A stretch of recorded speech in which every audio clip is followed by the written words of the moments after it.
নমস্কার, নিউজ আরসিবিএস এ আপনাদের স্বাগত। আপনাদের সঙ্গে রয়েছে আমি পায়েল। বিস্তারিত খবরে যাব, কিন্তু তার আগে দেখে নেব হেডলাইন্স। পড়ুয়াদের নিয়ে ময়নায় আলোচনা শিবির, উদ্যোগে পশ্চিমবঙ্গ সরকার উপভোক্তা বিষয়ক দপ্তর। অভাবকে সঙ্গী করে জয়ী লড়াইয়ে ফুটবল জাগলিংয়ে গিনিস বুকে নাম পাঁশকুড়ার মনোজ মিশ্রের। বনমহোৎসব পালিত হল পটাশপুরে, মা লক্ষ্মী প্রকল্পে গাছ বাঁচানোর উদ্যোগ। জলজ নয় স্থলজ, রাতের পদ্ম নিশিপদ্মের দেখা মিলল নন্দকুমারের নাড়াদাড়িতে। তমলুকে মহিলা খুনের ঘটনায় গ্রেপ্তার দম্পতি, 7 দিনের পুলিশ হেফাজতের নির্দেশ আদালতের।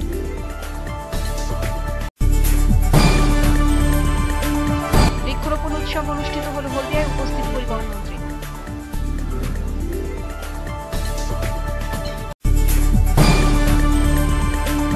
আরসিবিএস নিউজ খবরের জের, কোলাঘাটের বৃদ্ধাশ্রম পরিদর্শনে এলেন প্রশাসনিক ও স্বেচ্ছাসেবী আধিকারিকেরা।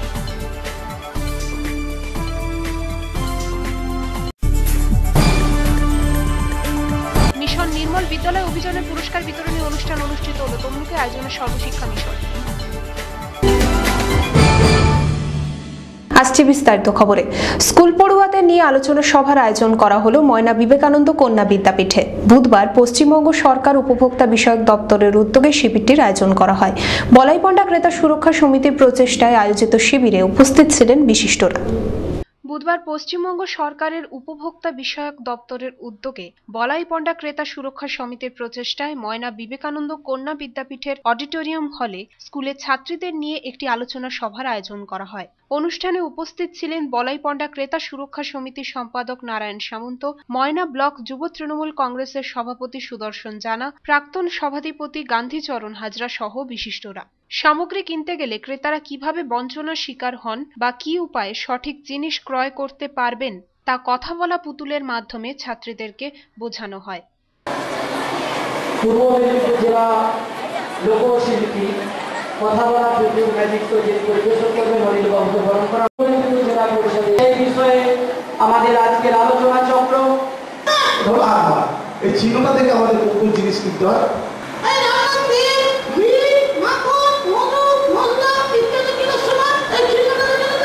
এই চিহ্নটা দেখে নিতে হবে। তো এই চিহ্নগুলো কিন্তু খাবার খাদ্য জাতীয় দ্রব্যের অন্য একটা চিহ্ন আসছে, ফ্যাসাই হচ্ছে A-AA-I, এটা আসছে আগামী দিনে, এটা ভাব যাবে, এখন এটা চলছে, ওটা কিন্তু পরবর্তীকালে আসবে, তোমরা এগুলো করাবে। এই জিনিসগুলো যদি আমরা চিহ্ন দেখি কিন্তু তাহলে ঠকার ভয় থাকে। আচ্ছা, এটা কি? এটা হলো ISI ছাপ। এই ছাপটা থেকে আপনি কোন কোন জিনিস কিনতে হয়? আচ্ছা,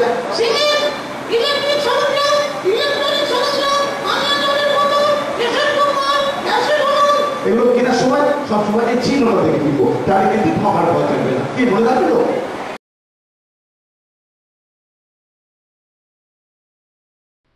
অসিত বেরাও যাদবেরা report, news RCBS. Football juggling করে গিনিস বুকে নাম তুললেন পাঁশকুড়া থানার তিলগেড়িয়া নিবাসী মনোজ মিশ্র।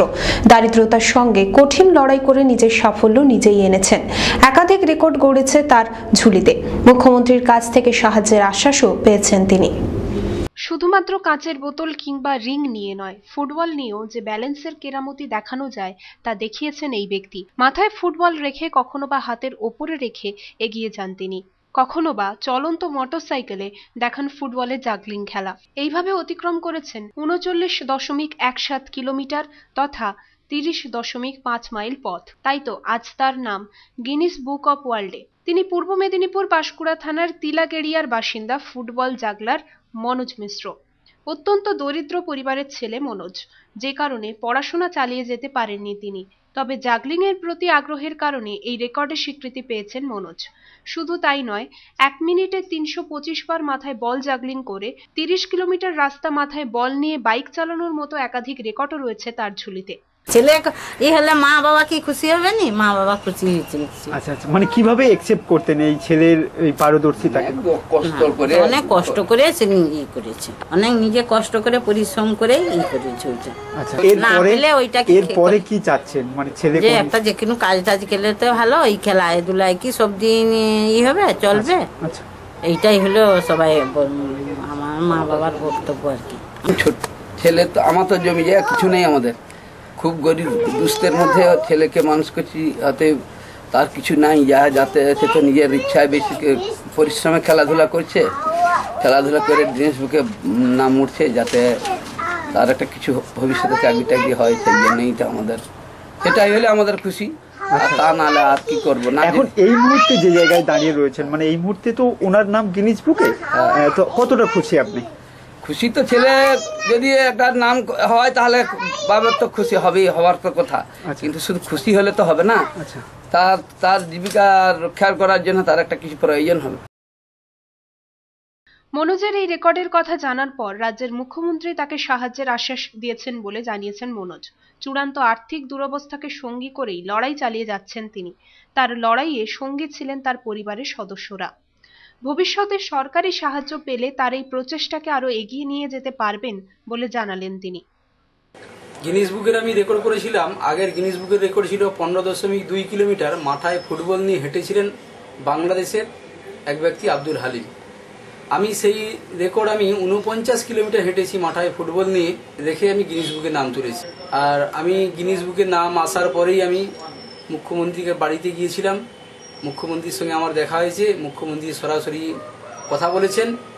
আমি ওনাকে বললাম কর্মসংস্থানের জন্য, উনি সঙ্গে সঙ্গে বললেন যে অরূপ বাবুকে, অরূপ বিশ্বাস ক্রীড়ামন্ত্রী, ওনাকে ফোন করলেন যাতে, এবং একটা চিঠি লিখে দিয়েছেন ওনার সঙ্গে দেখা করার জন্য, একটা আশার আলো দেখছেন, হ্যাঁ, যাতে উনি আমার এই আগে কর্মসংস্থানের ব্যবস্থা করেন। আমি তাহলে খুব খুশি হব, কারণ আমি এই কর্মসংস্থানের জন্য এবং Guinness book of world record করার জন্য আমি 2005 সাল থেকে আমি চেষ্টা করছি, কিন্তু এখন আমি গিনিস বুকে রেকর্ড করেছি, এটা আমার সবথেকে ভালো লেগেছে। সেলিম আহমেদের রিপোর্ট, নিউজ RCBS। বনমহোৎসব পালিত হলো পটাশপুরে। পটাশপুর 2 নম্বর ব্লক ও পটাশপুর 2 নম্বর পঞ্চায়েত সমিতির যৌথ উদ্যোগে রবিবার বনমহোৎসবের আয়োজন করা হয়। প্রকৃত ও নারীর মেলবন্ধন ঘটানোর জন্য মা লক্ষ্মী প্রকল্পের উদ্যোগ নেওয়া হয়েছে, যেখানে MGNREGA দপ্তর থেকে সরকারি জায়গায় গাছ লাগিয়ে সেই গাছ রক্ষণাবেক্ষণের দায়িত্ব অর্পণ করা হবে 13 থেকে 16 বছর বয়সী কন্যাদের মায়েদের হাতে। এই কাজের জন্য শর্ত সাপেক্ষে 5 বছরে 2000 টাকা পাবেন তারা। এর মাধ্যমে বাল্যবিবাহের মতো সামাজিক অপরাধ রোখা সম্ভব হবে।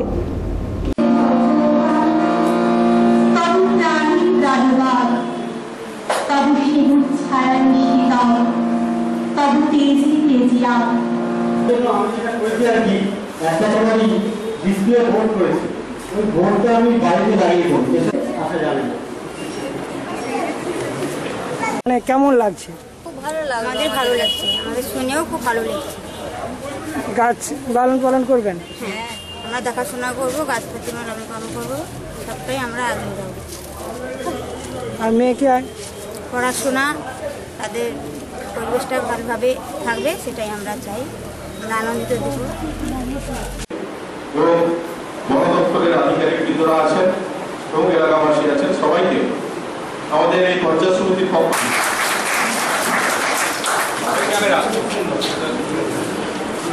একটা বিষয় আমি মিস করে গিয়ে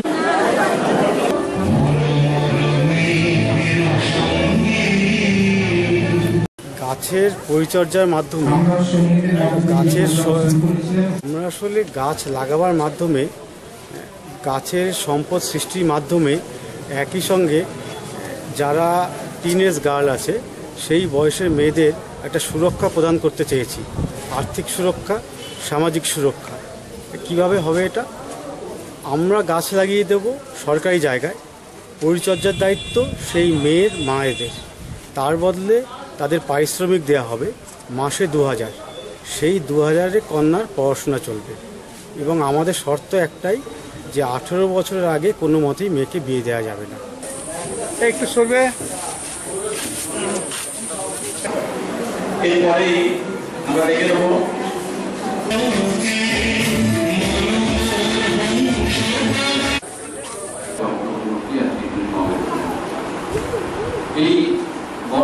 আমরা প্রথম পর্যায়ে আমরা 110 জন এইরকম বেনিফিশিয়ারি আমরা চয়েস করে নিয়েছি। পরবর্তী দিনে সংখ্যাটা আরও বাড়বে। আমরা সাপ্লিমেন্টারি প্ল্যান পাঠিয়েছি, অ্যাপ্রুভাল হয়ে এলে আরও প্রায় 100 জনকে এর সঙ্গে ট্যাগ করব। আর এই যে মানে সাহায্য দেওয়ার ব্যাপারটা কি মৌখিক পুরোটা? না না, কোনো মৌখিক নয়, আমরা একদম এগ্রিমেন্ট করে দিচ্ছি। আমি সভাপতি হিসাবে এবং বিডিও হিসাবে আমরা এগ্রিমেন্ট করে মায়েদের হাতে, আমাদের বোনেদের হাতে তুলে দিচ্ছি। আমরা না থাকলেও এই এগ্রিমেন্ট যে এই চেয়ারে থাকবে তারা কার্যকরী করবে, তার জন্য আমরা একদম অফিসিয়ালি এগ্রিমেন্ট করে দিচ্ছি। সমীর মাইতির রিপোর্ট, নিউজ RCBS।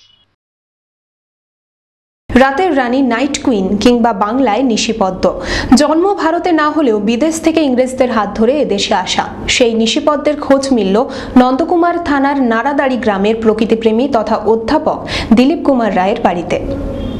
নামে পদ্ম থাকলেও জলে বাস নয় এই ফুলের, জলজ নয় স্থলজ উদ্ভিদ এটি। ক্যাকটাস গোত্রীয় গাছে জন্মেও অপরূপ দর্শন আর সুমিষ্ট গন্ধে মাতিয়ে রাখে চারপাশ। সকালে নয়, এই ফুলের ফোটার সময় রাতের বেলা, তাই তো নাম নিশিপদ্ম কিংবা রাতের রানী নাইট কুইন। জন্মগত দিক থেকে এই ফুল ভারতের সম্পদ নয়, দক্ষিণ আমেরিকা, কিউবা, অস্ট্রেলিয়া, ফিলিপিন্সে অধিক মাত্রায় দেখা যায় এই ফুল। ইংরেজদের হাত ধরে এদেশে পদার্পণ ফুলটির, তারপর থেকেই ভারতে জনপ্রিয় হয়ে ওঠে নিশিপদ্ম। আচ্ছা, এই যে নিশিপদ্ম, আমরা বাংলায় বলছি নিশিপদ্ম আর ইংরেজিতে এটাকে বলছি নাইট কুইন। এইটা মূলত সাবট্রপিক্যাল রিজিয়ন, অর্থাৎ নিরক্ষরেখার থেকে উভয় দিকে কর্কটক্রান্তি রেখা এবং নিরক্ষরেখার যে বলয়, একদিকে যেমন ধরুন দক্ষিণ আমেরিকা আর কিউবা, অপরদিকে অস্ট্রেলিয়া, ফিলিপিন্স, এইসব জায়গাতেই মূলত এর অরিজিন। আমাদের দেশে যেমন বিদেশে যারা বিদেশ থেকে যারা এসেছিল, যেমন ইংরেজরা, এরাই এইসব গাছ আমাদের দেশে এনেছে। নন্দকুমার থানার নারাদাড়ি গ্রামের প্রাক্তন অধ্যাপক দিলীপ কুমার রায়ের বাড়িতে দেখা গেল এই ফুলে। প্রকৃতিপ্রেমী দিলীপবাবু জানালেন, মাত্র এক রাত্রির জন্যই ফোটে এই ফুল। পাতা থেকে কুড়ি বের হয়, ফোটার সময় রাত্রি 8টা থেকে 12টা পর্যন্ত। বিভিন্ন প্রজাতির ফুলের ভান্ডার রয়েছে দিলীপবাবুর সাধের বাগানে। সেই বাগানের শোভা আরো বাড়িয়েছে নিশিপদ্ম। এটার বৈশিষ্ট্য হচ্ছে এর পাতা থেকেই ধীরে ধীরে ফুলটা বেরোয়, এবং এটা ক্যাকটাস গ্রুপের সবচেয়ে বড় ফুল। দেখতেই পাচ্ছেন সাদা, কিন্তু আপনারা গন্ধ তো পাচ্ছেন না, কিন্তু ফুলটা একটা অত্যন্ত সুমিষ্ট গন্ধ আছে এবং রাত্রেই ফোটে এবং ক্যাকটাস গ্রুপের সবচেয়ে বড় ফুল আর কি। Pulak Bera report, news RCBS। প্রায় মাসখানেক আগে কুমোরগঞ্জ বাসস্ট্যান্ড লাগোয়া 41 নম্বর জাতীয় সড়কের ধারে এক মহিলার বস্তাবন্দি দ্বিখণ্ডিত মৃতদেহ উদ্ধার করেছিল তমলুক থানার পুলিশ। সেই ঘটনায় এক দম্পতিকে গ্রেপ্তার করল পুলিশ। বুধবার ধৃতদের তমলুক আদালতে তোলা হলে বিচারক তাদের 7 দিনের পুলিশি হেফাজতের নির্দেশ দেন।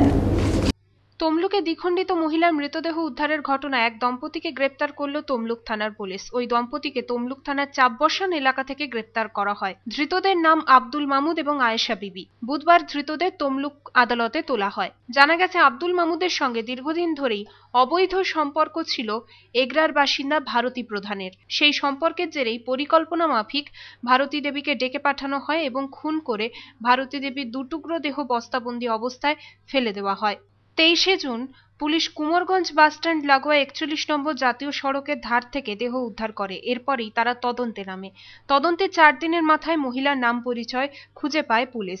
তারপরে 1 মাসের মধ্যেই গ্রেপ্তার করা হলো অভিযুক্তদের পুলিশি হেফাজতে নিয়ে বিষয়টি আরো খতিয়ে দেখছে পুলিশ। বুধবার ধৃতদের তমলুক আদালতে তোলা হলে বিচারক 7 দিনের পুলিশি হেফাজতের নির্দেশ দেন। করেছি ওই যে মেয়ের সঙ্গে করেছে, দুজনের সঙ্গে ঝগড়াঝাটি করার জন্য আপনার সঙ্গে কি অবৈধ সম্পর্ক ছিল? হ্যাঁ, সেই জন্য খুন করেছেন?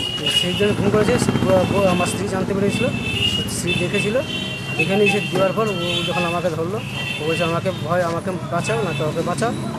এইরকম চিন্তা ভাবনা করে 1 দিন 2 দিন ওকে রেখে দিলাম। রেখে দেওয়ার পর চিন্তা ভাবনা করলাম যে তাহলে আমি কাকে ছাড়বো কাকে মারবো। দেখলাম যে ওকে আমি। কীভাবে খুন করলেন? ফোন করলাম আমি জাস্ট এমনি ফলস মারতে গিয়ে আমি ধারালো অস্ত্র তার পাটা কাটলেন? পাটা কাটছি কেন, একটা বস্তার মধ্যে রেখেছিল, পুরো বডিটা ঢুকেছিলাম, বস্তাটা ছোটো হয়ে গেছে।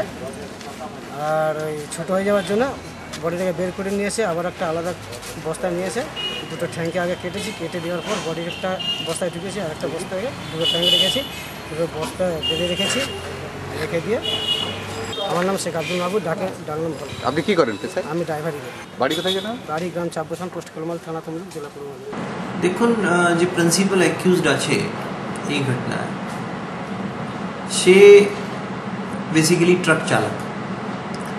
ও আজ থেকে 10 বছর আগে ওখানে এগরায়, যেখানে ডিসিজড বাড়ি আছে, ওখানে ফর সাম ওয়ার্ক গিয়েছিল। তখন ওর ইন্ট্রোডাকশন এই মহিলার সঙ্গে হয়। তখন থেকে ওনাদের মধ্যে একটা রিলেশন ছিল। রিলেশনে কী লেভেল ছিল সেটা ইনভেস্টিগেশনের সাবজেক্ট আছে।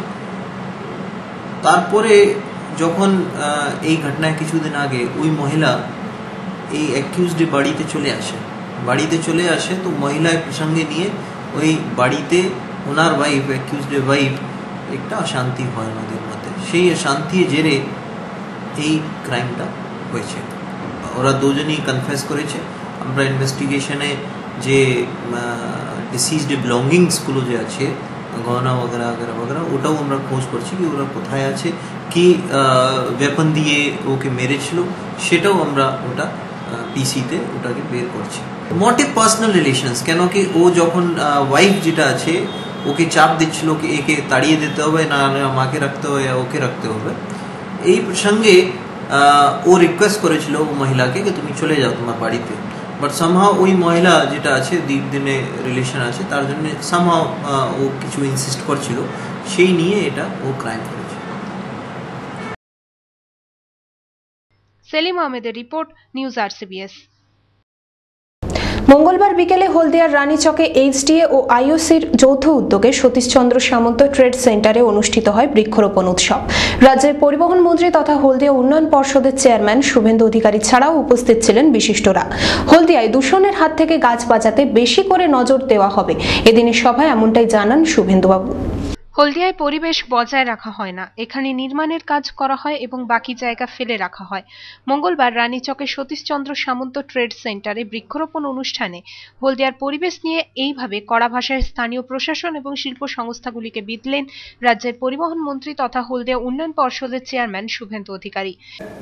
তার ফলে মনিটরিয়াম উইথড্র হয়েছিল এবং উইথড্র হওয়ার পরে আমাদের হলদিয়াতে লাইন দিয়ে ইন্ডাস্ট্রি আসছে এবং গত 1 বছরে এখানে 10,000 crore বেশি ইনভেস্টমেন্ট এসেছে। তার মেন পার্টটা হচ্ছে আমাদের ডিলেড ট্র্যাকার ইউনিট আইওসি, 4,000 কোটি টাকারও বেশি। এর বাইরেও আইপিসিএল 2,000 crore and above, 500 crore and above Exide expansion, Unilever এবং আরো বেশ কিছু সহ আমাদের এখানে আইডব্লিউএল এর যেটা হলদিয়া এবং এলাহাবাদ জলপথ 1500 কিলোমিটার, তার জন্য 4,000 crore। এইভাবে আমাদের হলদিয়াতে 10,000 crore অ্যাপ্রক্স আমাদের ইনভেস্টমেন্ট এসেছে, ছাড়পত্র পেয়েছে এই কারণে। এদিন বিকেলে ট্রেড সেন্টারে এইচডিএ ও আইওসি হলদিয়া তৈল শোধনাগারের যৌথ উদ্যোগে অরণ্য সপ্তাহ পালন অনুষ্ঠান হয়। এদিনের অনুষ্ঠানে মন্ত্রী ছাড়াও উপস্থিত ছিলেন আইওসির executive director Arun Prakash Gangopadhyay, HDA chief executive officer Ujjwal Kumar Sengupta প্রমুখ। এদিন বক্তব্য রাখতে গিয়ে শুভেন্দুবাবু হলদিয়ার পরিবেশ রক্ষা এবং বনসৃজন নিয়ে হলদিয়ার প্রশাসন এবং শিল্প সংস্থাগুলির ভূমিকা নিয়ে রীতিমতো উষ্মা প্রকাশ করেন, তবে আইওসিকে ধন্যবাদ জানান তাদের কাজের জন্য। হলদিয়ায় দূষণের জন্য শিল্পাঞ্চলের মধ্যে 30% বেশি গাছ বাঁচে না, তাই হলদিয়ায় গাছ রক্ষণাবেক্ষণের জন্য আরো বেশি নজর দেওয়া হবে, জানান শুভেন্দুবাবু। ইন্ডাস্ট্রিগুলো কেউ প্ল্যান্টেশন 1/3 প্ল্যান্টেশন তার প্রিমিসেসের মধ্যে, যেটা গ্রিন ট্রাইব্যুনাল এবং সেন্ট্রাল পলিউশন কন্ট্রোল বোর্ডের গাইডলাইন আছে, কেউ মানেন। তা আমরা ইনফ্রাস্ট্রাকচার করে দিয়েছি 11 সালের পরে। আর আইওসি তারা পাইপলাইনের ব্যাপারে অনেক মেজার নিয়েছে, অনেক ইকুইপমেন্ট লাগিয়েছে এবং এখানে স্পঞ্জ আয়রনের ইসিএল তারাও অনেক মডার্ন মেশিনপত্র লাগিয়েছে যাতে পলিউশনকে প্রিভেন্ট করা যায়। আর প্লান্টেশনটা আমরা 12 সাল থেকে, মনিটরিয়াম 13 সাল উঠার পর থেকে প্ল্যান্টেশনে জোর দিয়েছি। তাতে এটা তো পলিউটেড জোন অনেকটা করে, গাছ নষ্ট হয়ে যায়, কিন্তু আমরা হাল ছাড়িনি। এই জন্য আমাদের অ্যাচিভমেন্টটা 30%। আমি লাস্ট 3 বছরে অ্যাচিভ করেছি 30%, যা গাছ লাগিয়েছি 30% গাছ দাঁড়িয়ে গেছে। এটা কন্টিনিউ করতে হবে, এটা প্রকৃতির সঙ্গে যুদ্ধ করতে করতে আমাদেরই করতে হবে। এবং এবারের প্ল্যান্টেশন যে অরণ্য সপ্তাহ ছিল 14 থেকে 20, আমরা সকলকে আমি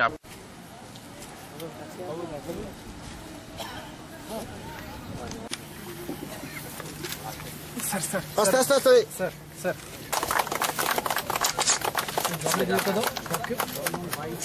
এই আপনি গাইড না না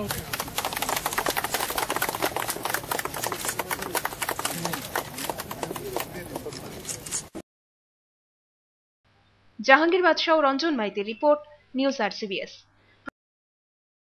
আরসিবিএস নিউজের খবরের জেরে বুধবার কোলাঘাটের এক বৃদ্ধাশ্রম পরিদর্শনে আসেন district social welfare officer Khurshid Alam সহ আধিকারিকেরা। 5 বছর ধরে বন্ধ রয়েছে এই বৃদ্ধাশ্রমে সরকারি অনুদান। ব্যাপারটি খতিয়ে দেখে প্রয়োজনীয় ব্যবস্থা নেওয়ার আশ্বাস দেওয়া হয়েছে দিল্লির তরফ থেকে। এই আবাসিকরা যাতে নিজেরা উপার্জন করতে পারেন সেজন্য তাদের প্রতি সাহায্যের হাত বাড়িয়ে দেয় হেল্প এজ ইন্ডিয়া নামক একটি স্বেচ্ছাসেবী সংস্থা। আরসিবিএস নিউজ খবরের জেরে নড়েচড়ে বসল প্রশাসন। মঙ্গলবার কোলাঘাটের বৃদ্ধাশ্রমের দুরবস্থার চিত্র ফুটে উঠতেই বুধবার সরকারি উদ্যোগে পরিদর্শন চালানো হলো। পরিদর্শনে আসেন district social welfare officer Khurshid Alam সহ আধিকারিকেরা। 5 বছর ধরে সরকারি অনুদান কি কারণে আটকে রয়েছে তা খতিয়ে দেখেন তিনি। কাগজপত্র দেখার পর সরাসরি দিল্লিতে ফোন করেন পরিদর্শক। কেন্দ্রীয় সরকারের উদ্যোগে চলা বৃদ্ধাশ্রমটিতে কি কারণে অনুদান বন্ধ রয়েছে তা দ্রুত খতিয়ে দেখে প্রয়োজনীয় ব্যবস্থা নেওয়া হবে, এমনটা দিল্লি সূত্রে জানানো হয়েছে।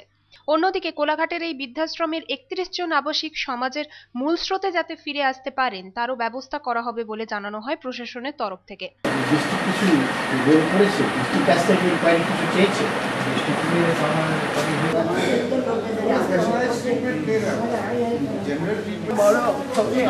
হ্যাঁ ঠিক আছে, সাহায্য করুন। আপনাদের সঙ্গে আমরা সবাই আছি, আপনাদের সঙ্গে মা তো সবারই আছে। আমি বলে হোমে এদের সঙ্গে আলোচনা হলো, দেখলাম একটু সেন্ট্রাল গভর্নমেন্টের গ্রান্ট পাচ্ছে না বলে একটু এদের অসুবিধা হচ্ছে। আমরা দিল্লির সঙ্গে আলোচনা করেছি, এই বছর ওরা বলেছে যে এই বছরে তাড়াতাড়ি পাঠিয়ে দিলে আমরা কন্টিনিউ করে দেবো, আর বাকিগুলো ডিউগুলো এটা ফিনান্স ডিপার্টমেন্টে টেক আপ। সেই সঙ্গে 2 টাকা কেজি দরে চাল স্থানীয় রেশন ব্যবস্থার মাধ্যমে যাতে ওই আবাসিকেরা পান তারও ব্যবস্থা করবে প্রশাসন। এরা যদি 2 টাকা কেজি চালটা পান তাও তো অনেকটা সেভ হয় বা অনেকটা বেশি। হ্যাঁ নিশ্চয়ই নিশ্চয়ই, আমরা ওটা ডিএম এর সঙ্গে আলোচনা করে ওটা একটু করানোর ব্যবস্থা করব। 2 টাকা কেজি চাল দিবেন? 2 কেজি চাল দেওয়ার ব্যবস্থা করা হবে। আপনার নাম? আমি হচ্ছে Khurshid Alam, district social welfare officer. অন্যদিকে এদিনই বৃদ্ধাশ্রমে হেল্প এজ ইন্ডিয়া নামক একটি স্বেচ্ছাসেবী সংস্থা আসে। আবাসিকেরা যাতে নিজেরা উপার্জন করতে পারেন সে বিষয়ে তাদের সাহায্য করা হবে বলে জানানো সংস্থার আধিকারিকেরা। আজকে এখানে এসছি আমরা ডিএসডব্লিউ ওর সাথে এই হোমটা ভিজিট করতে। এখানে এই গ্রান্টটা যেটা কেন্দ্রীয় সরকারের তরফ থেকে পাওয়া যায় এদের খাবারের জন্য, সেটা দীর্ঘ 5 বছর ধরে বন্ধ হয়ে আছে। তো আমরা যেটা একটা নতুন প্রকল্প নিচ্ছি যে এই হোমের যারা বাসিন্দা আছেন তাদের দিয়ে আমরা বয়স্ক স্বনির্ভর গোষ্ঠী তৈরি করতে চাই। তাতে যারা নিজেরা কিছু কাজ করে সামান্য হলেও তাদের যাতে একটা আয় রোজগার হয়, তাদের মনও ভালো থাকবে, অ্যাক্টিভ এজিং অর্থাৎ কিনা বয়সকালে নিজেদের শরীর স্বাস্থ্য ভালো রাখার জন্য, মন ভালো রাখার জন্য আমরা যদি মিলেমিশে কিছু কাজ করতে পারি এনাদের সাথে, তাহলে এনাদের সময়টাই ভালো কাটবে এবং ওই গ্রামের মধ্যে অন্যান্য বয়স্কদের সাথে এনাদের যাতে একটা সম্পর্ক স্থাপিত হয় সেই চেষ্টাটাও আমরা বয়স্ক স্বনির্ভর গোষ্ঠীর মাধ্যমে করব। আপনার নাম? আমার নাম Dolan Mukherjee, program executive, help age India. Jahangir Badshah report, news RCBS. Mission Nirmal Vidyalaya অভিযানের পুরস্কার বিতরণী অনুষ্ঠান অনুষ্ঠিত হলো বুধবার তমলুকে সুবর্ণ জয়ন্তী হলে অনুষ্ঠানটির আয়োজন করা হয়। আয়োজনে ছিল পূর্ব মেদিনীপুর সর্বশিক্ষা মিশন।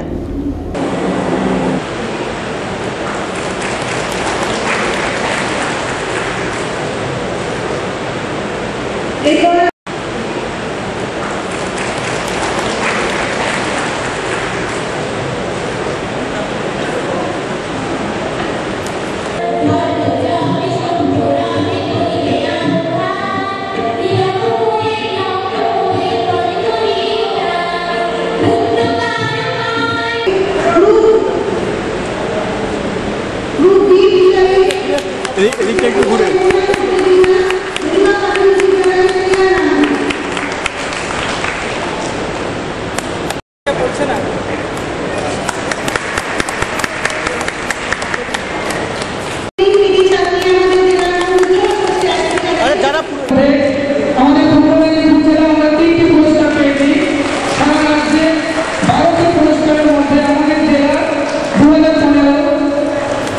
আমাদের মিশন নির্মল বাংলা যে অভিযান হয়েছিল স্কুল ভিত্তিক, এটা রাজ্য লেভেলে কম্পিটিশান ছিল, প্লাস আমরা সার্কেল থেকে প্রত্যেকটি সার্কেলে আমরা একদম প্রাইমারি থেকে হাই স্কুলের প্রত্যেকটি সার্কেল থেকে আমরা সেখানে যারা নির্মল বিদ্যালয়ে মানে সম্পর্কিত যে সমস্ত ছবি আঁকা হয়েছিল এবং এই বিদ্যালয় পরিষ্কার পরিচ্ছন্ন রাখা সারা বছর ধরে আমাদের চলে। আমাদের সরকারের যে ঘোষিত কর্মসূচি পরিবেশের সঙ্গে সঙ্গে স্কুলগুলোকেও পরিষ্কার পরিচ্ছন্ন রাখার যে পরিকল্পনা, সেটারই অঙ্গ হিসেবে আমরা আজকে তার পুরস্কার বিতরণটা করেছি। এবং আমরা রাজ্যে 12টি পুরস্কার ছিল, তার মধ্যে আমাদের জেলা 3টি পুরস্কার আমরা পেয়েছি রাজ্য ভিত্তিক। এছাড়াও আমাদের মানে গ্রুপ ভিত্তিক যে পুরস্কার আছে সেটা আমাদের জেলা ভিত্তিক, সেই পুরস্কারটা আমাদের দেওয়া হচ্ছে আজকে। এবং এ ব্যাপারে সর্বত সহযোগিতা করেছেন আমাদের জেলা পরিষদ, আমাদের ডিপিও এবং আমাদের সর্বোপরি আমার মাধ্যমিক এবং প্রাথমিক বিভাগের ডিআই সাহেবরা আছেন, তারা সহযোগিতা করেছেন। আমার নাম মানস দাস, আমি chairman DPS. Pulak Bera report, news RCBS. News RCBS আজ এই পর্যন্তই, ফিরে আসবো আগামীকাল ঠিক এই সময়। নমস্কার।